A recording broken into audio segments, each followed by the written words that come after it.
Autoriteti Kombëtar i Ushqimit ka dhënë detaje në lidhje me aksionin e zhvilluar ditën e diel në tregun e Milotit.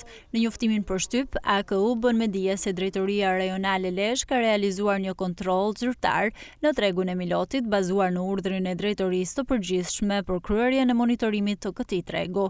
Gjatë kontrollit të konstatua një individ që tregtonte mishderi pa certifikat veterinare, pa vul identifikimi, pa faturë tatimore, si dhe në kushte të papërshtatshme për tregtim. Në kundërshtim me legjislacionin në fuqi në fushën e sigurisë ushqimore.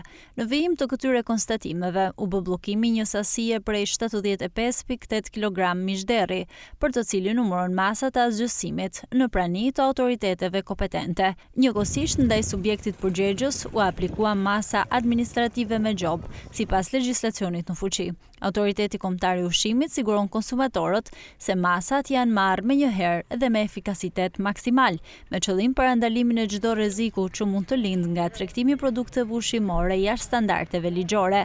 AKU mbetet në gatishmëri të plotë për garantimin e sigurisë ushqimore dhe mbrojtjen e shëndetit të konsumatorëve, duke ftuar për bashkëpunim të ngushtë institucionet e tjera ligjzbatuese për vijimin e kontrolleve të rrepta në të gjitha rastet ku evidentohet parregullsi në tregtimin e ushqimit. Gjithashtu, Autoriteti Kombëtar i Ushqimit ju bën thirrje të gjithë qytetarëve të denoncojnë çdo rast ku cënohet siguria ushqimore dhe të furnizohen vetëm pranë subjekteve të licencuara dhe të autorizuara për tregtimin e produkteve ushqimore.